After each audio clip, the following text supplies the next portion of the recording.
Tanghali ho sa inyong lahat. May mga tao na laging may galak sa kanilang mukha.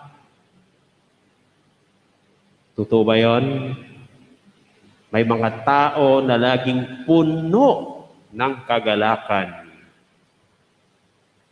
Bakit yung mga taong ito ay laging may galak sa kanilang mukha at sila'y puno ng kagalakan? Ang sagot sa mga tanong na ito ay ating makikita, matutunghayan sa Ebanghelyo. Sa Ebanghelyo kung saan kinukumpara ng ating Panginoon ang ating buhay bilang mga alagad niya sa isang kasalan,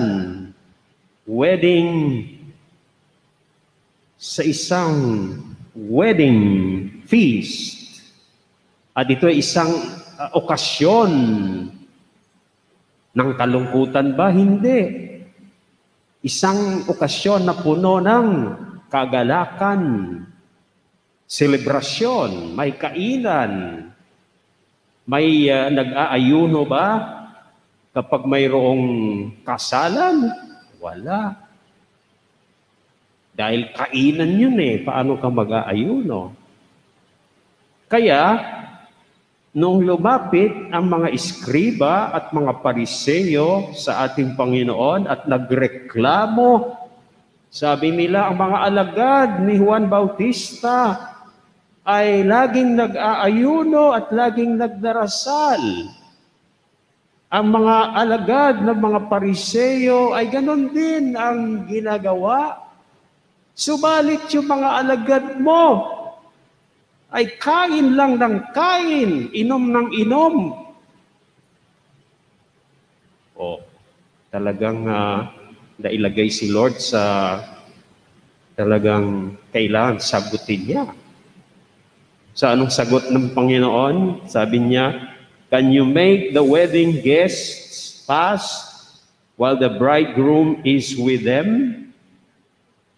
Kasi sinabi nga natin na kinukumpara ni Lord ang ating buhay bilang mga alagad niya sa isang kasalan at sa kasalang ito, siya, ang ating Panginoon, ay inilalagay niya na bridegroom at tayo mga alagad niya, ang kanyang mga guests.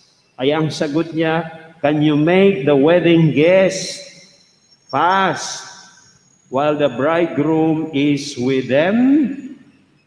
Ibig sabihin, kapag sumasa atin si Kristo, tayong mga alagad niya ay hindi nag-aayuno, kundi naging may kagalakan, dapat puno ng kagalakan. So, ibig sabihin ng ating Panginoon na kung sumasa atin si Kristo, tayong mga alagad niya, ay dapat may saya sa ating mukha. Dapat tayo laging puno ng kagalakan. Kasi alam natin na sumasa atin si Kristo.